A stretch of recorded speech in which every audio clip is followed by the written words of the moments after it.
Traveling through Acadiana, you will quickly notice a strong religious presence, due to the influence of its Cajun and French heritage. Roman Catholicism continues to saturate the religious and cultural landscape. In every small town, you will find a Catholic church, maybe even two. This is the case in Breaux Bridge, where the two Catholic churches exist only 3 blocks apart. Both churches preach the same faith, minister to the same city, and are within the same diocese. The difference? Race. One church is for the whites, the other for the blacks. Breaux Bridge is not alone. In Acadiana, there are 33 towns with over 1,000 residents. Of these 33, 26 have both black and white Catholic churches. For parishioners today, this segregation has always been the norm.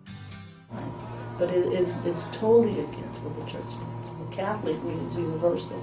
So when you look at the whole universal piece, segregation is not part of the church. But unfortunately, it was part of the church because of the environment. But the situation was not always like it is today. In fact, in much of the 18th and 19th centuries, blacks and whites worshiped together in Catholic Louisiana.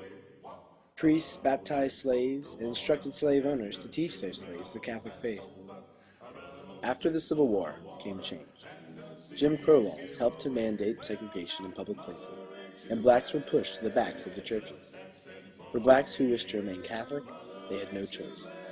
Unlike other freed blacks in the South, they could not simply form their own church.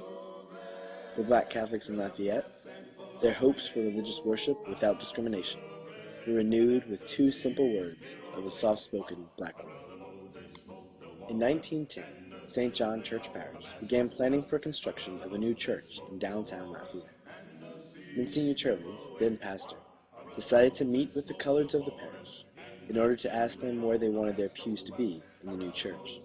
To Monsignor Turlings, one lady who he does not identify in his memoirs, she said, "If only."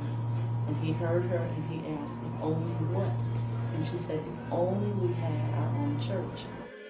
And so, Monsignor Turlings sent a letter to the Archbishop of New Orleans, inquiring whether it would be possible to create a new parish just for the black community.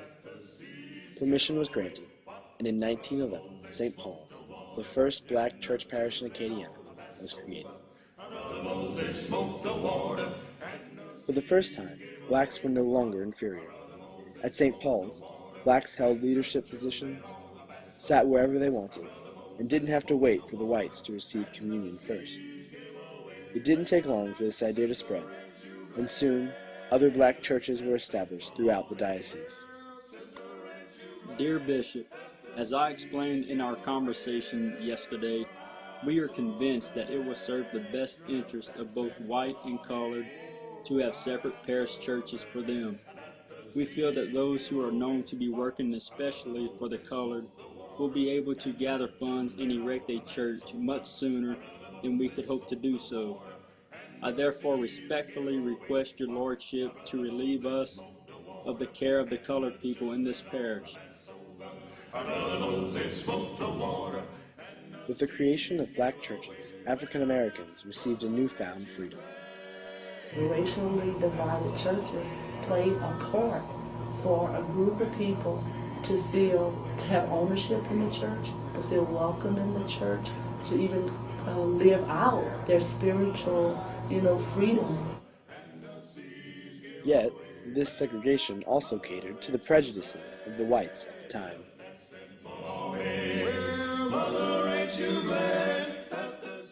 Black churches continued to be created, and today the Diocese of Lafayette has 29 black church parishes, the last of which was established, notably, in the 1960s. And so today, Catholicism in Acadiana remains segregated. Grand Coteau is the only town in Acadiana that has successfully integrated and formed one single Catholic church. They did this in 1971. No other town has followed their example. What is to be made of the situation? Should action be taken? And if so, by whom? Is this segregation helping by allowing all to worship freely, or harming by continuing to divide a society along racial lines? Though it lives in a world of ever-increasing racial tolerance and acceptance, in Acadiana, Sunday remains a segregated day.